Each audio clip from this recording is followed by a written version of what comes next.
Hey guys, Professor Bill, Comic Book University, and Venom, issue number 28. This is part 3 of Venom Beyond. I kind of like this book. It was a pretty good... Holy crap! I got to the end of this book, and I'm just like, holy crap! Dude, I needed this. I needed this, and I needed this from Kate's. I really, really needed this. A lot of you guys know I'm not particularly overly happy with the Thor comic book right now. I've been coming down a lot harder than I want to on it. I want it to be good. It just hasn't been good to me. Even this book has been slowly kind of, you're stretching a little bit. And I know with the Venom book, Kate's is kind of like, it's a roller coaster, you know what I'm saying? It's like, this book is awesome, this book kind of stinks, it's awesome. And this was one of those amazing, awesome books that I just did not see coming, and I love that. If you did not read this comic book, piss off, go buy the comic book. Come back afterwards, all right? But I'm still not going to be giving spoilers for the book, but I will be talking about the book anyway. That ending, though. Holy crap, that ending. Let's talk about who made the comic book first, all right? Donny Cates is the writer. Juan Gedeon is the artist. Jesus Aburtov on colors. And you could see right away Jesus on this book, man. The dude is just, he is beast mode every time he goes into a story. VC's Clayton Towles on letters. Jeff Shaw and Frank Martin on cover art. And Ryan Stegman and Frank Martin doing the variant cover art. Okay, Anthony Gambino doing the design, and I really do like the design on the front of this book, man. This is gorgeous. So, Venom Beyond Part 3, we get the preamble, the original, and this is the stuff that I like to see. The problem is, I don't want to see that and get two different origin stories inside the comic book. One for this guy, one for that guy. Like, I don't like seeing that. Dude, I started reading this comic book and I wasn't a fan. I'm sitting here looking, I'm like, Codex.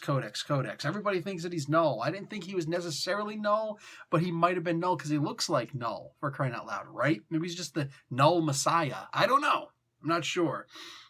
The Dr. Octopus symbiote guy was really cool. Again, only the colors are going to be able to pull this off because it's not the regular goofy costume, or maybe it is, but it's all the pink that's in here. Like, it really made this story, this image of Dr. Octopus that is otherwise fairly plain.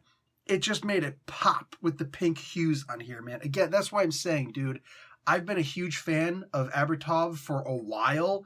And this, damn it, dude, this is what I'm talking about. You want a good example of Aburtov's colors? Boom, this is the book. So I started thinking that maybe this is Wraith. Maybe Codex is actually Wraith. We find out who Codex is by the end of this. We also find out who Virus is towards the end of this book. No spoilers for either, except that it's not Wraith. Which still leads me to wonder, well, then what the hell was that one shot with Wraith? It didn't seem like it was important at all. Like, why did it have to be Wraith of all people? Whatever. So we get two beginnings of the original Eddie Brock story in here, which, since we already had it be, in the preamble, I don't think that we needed it again. Now, I'm going to tell you why it bothers me, even to just have a couple of paragraphs, like more than a single sentence, right? Every time you have an origin story, when I used to do a lot of work on the Marvel database, which, mind you, is where most of the creators, I'm telling you that for a matter of fact, most of the creators go to see the history of Marvel Comics. They come to the Marvel database. That's where they go. That is a fan-operated site. We are completely volunteer. I say we because I've done a lot of work on there. I used to be one of the top 100 contributors until I just stopped. I have just way too much going on in my life. But for years, I used to be one of their top 100 contributors on there. There's a whole bunch of us who are extremely knowledgeable, who are just, boom, keeping up with the history. And one of the things that we would do is, if a comic book gave some of an origin story or an origin story or a recap of an origin story, we would label that book appropriately. So you knew, hey, here's a new origin, here's an updated origin, here's a brand new origin, here's a recap of the origin, here's a recap of the origin, here's some notes saying which origin we're actually updating or that this book is updating. We get really specific, genuinely specific on the Marvel database. And when I see this, I'm just like, man, I don't know if they do that anymore, but This would have to be put down as another origin story. And especially in the Venom books, how many times can you write origin given, origin revealed, origin recapped? Like, how many times can you really put that in, right? It gets frustrating after a while. Anyhow, so we do get an origin for this universe's version of Anne Wang and Eddie Brock, which means that this particular origin, this is why I'm bringing it up in the first place, which is why it bothers me that we get so many comic books with the origin story again and again and again. It's supposed to be done in the preamble, in the foreword. You're not supposed to keep on doing it inside the pages of the book. I don't want a recap of the book outside of the freaking preamble, the foreword. That's where I want it. I don't want it also in the comic book, because then you're just wasting pages. Literally. Beautiful art, but wasted pages. Anyway, it was necessary to give that so that we can get how the origin actually went for the people on this planet. Okay, makes a little bit of sense. There's still some holes there, whatever. I'm not going to get into the freaking finer details, but yeah, there are holes. I'm just saying.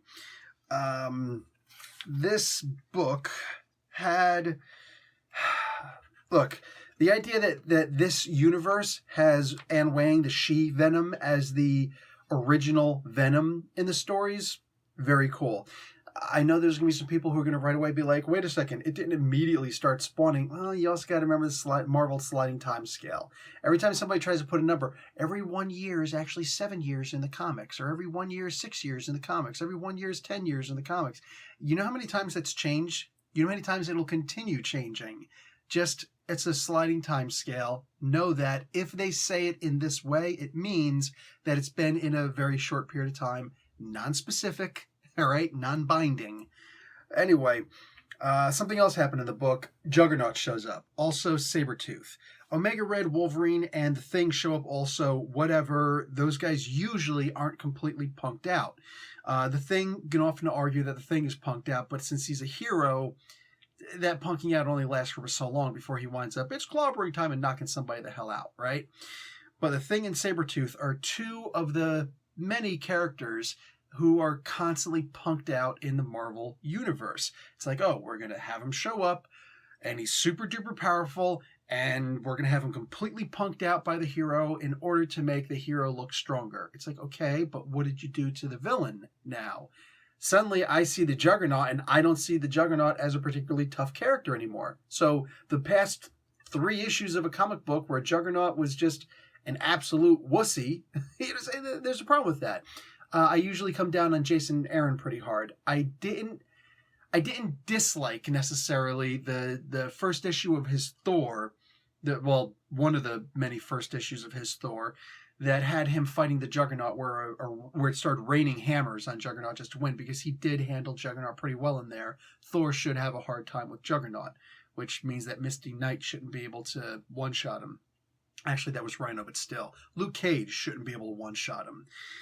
Anyway, in here, Juggernaut was actually handled expertly. 100% perfectly expertly. Did he kick everybody's butt? No, but there was a reason for it, and the reason was visually explained. By text, explained. There's not too much that I can ask for past that. I love the idea that it was explained why the Juggernaut he was still tough. I see him being tougher in this book than I've seen him in most of the other books. And the explanation for why he got beaten this makes me wonder how come he's tougher in this book than most of the other books that I see, with Juggernaut being the bad guy in there. Juggernaut shouldn't be a freaking side bad guy. He should be the main bad guy, and it should be more than one issue. But what the hell do I know, right? I'm just some jackass on YouTube, so let me be a good YouTuber and say like the video and subscribe and watch an ad and whatever the hell else your average YouTuber says. So after that, it's pretty much just all spoilers. It's completely revealed who's who, and yeah, when we found out who Virus is, I was satisfied. It wasn't like, oh crap, but it was a little bit of oh crap, but it was more being satisfied and saying, okay, that's good. I'm digging this. Anybody who went and bought extra issues of somebody's like, oh, the first appearance of Virus is actually you'll know exactly what the first appearance of Virus is. This is just a new name for a character who we know very, very well. And while he might not be considered a main bad guy for some, if you're a Spider-Man fan and a Venom fan, especially a recent Venom fan or the recent stuff for Venom, you're going to know that this is actually really cool who Virus is. So huge kudos to Cates. He made the reveal of Venom.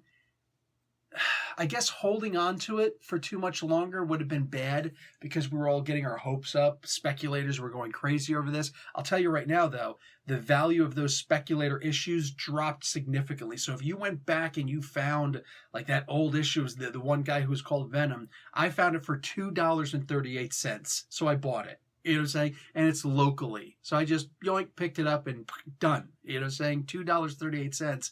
That's like cover price for back then. And Canadian on top of that. But anybody who went and spent $20 on something, you're probably going to be pissed at the reveal of Venom. So if you were speculating or if you were hoping you were going to turn around and move $1 on this, that's just what speculation is, dude. Sometimes you make out, sometimes you get screwed. It's just the way that it works. That's one of the reasons why there's a difference between a speculator and a flipper. The flippers made money. The speculators are probably pissed right now. Especially if they went and CGC'd a book, got it pressed and all that stuff. Yeah, they're pissed. The reveal of who Codex is, that is what really did it for me. That's what made me just sit back and, oh, crap. That was hot. That was cool. Being able to see something like that, that was badass. It's not going to be a whole, the first appearance. No. This is not a first appearance of anybody for the most part here. There's just an origin story for this universe's characters. 2 of them. One who's already dead anyway. All in all, this was pretty fun. This was a genuinely fun book. I enjoy seeing an alternate universe story that doesn't get too ahead of itself. It doesn't get too into itself. Almost bare bones explanations of the characters, cool, because let's face it, we're probably not going to see any of these characters again. Some of the images in this comic book, look, Donny Cates didn't create the Cosmic Ghost Rider. That was actually done in a Guardians of the Galaxy comic book a long time ago. You know what I'm saying? Back in the early 90s. But this version of him as Frank Castle, that was cool enough that they made a character for him, right? There's a bunch of other, something else up there is probably going to be interesting to some people. Anyway, I can imagine at least one of these characters, possibly 2, being made by Marvel Legends, by Hasbro, one of these days, fairly soon, probably in the next 2 or 3 months. I can imagine that, especially there's already that big Venom wave that's out right now. There's all the different symbiote characters and the Venomized characters, and the Build-A-Figure is you build a Venom pool, so Deadpool as Venom symbiote. Anyway, the big muscular one. So yeah. Oh, plus they got the Virus character. I've already got a Virus character, but the not Virus, Phage. Crap, I can't remember which one. There's so many of them. Anyway, one of the characters, and this is the muscular version. And it's like, I already technically have that character. But anyway, I can see the Virus character being made. That was from before. And I could see 1 or 2 of the characters in here being made also, including Codex, including a Build-A-Figure for Null. I can see a lot of this stuff being done. I could possibly even see some people making customs of some of the characters. Case in point, the Dr. Octopus character, which I have the Dr. Octopus there. So yeah, I can see people doing that. This was a good book, man. This was a really good story. I'm looking forward to seeing the conclusion of this. I can see how this is really important to the God is coming, Null is coming storyline, the King in Darkness story that's coming pretty soon. I can see how this is going to slightly weave into that just enough. I'm digging that. I hope that we see more of exactly this. I don't need to have the big surprise reveals and stuff like that, but I do need to see more of Donny doing books like this where the stories don't seem irrelevant, where the stories don't seem like, 1/3 of it or more sometimes are just fluff and reminders of what happened in the previous issue. Guy, We know. We know. Plus, there's the freaking forward. That's where you put the stuff. We don't need so many recaps of what happened freaking in the last issue and 2 issues ago when we've already got a very solid forward. We just don't need stuff like that. So,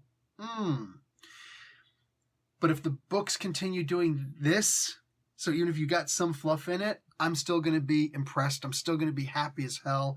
Like I said, man, I got to the end of this book and I was cheesing so hard that like the sides of my lips started to hurt. You know, the crooks right on the side started to hurt a little bit. Like the muscles were overtaxed. I still feel it. Because it was really that good. If you didn't get this book, go out and get this book. You're going to be pleased, I believe, with the reveals in here. All answers are made plain. So the rest of the story arc is just going to be them, or should be, them resolving what they need to resolve. It's a good book. Go out and grab it. Don't know how much else I can explain that. Anyway, guys, if you didn't already, like the video for crying out loud. And I'll talk to you guys later. Professor Bill, Comic Book University. Class dismissed.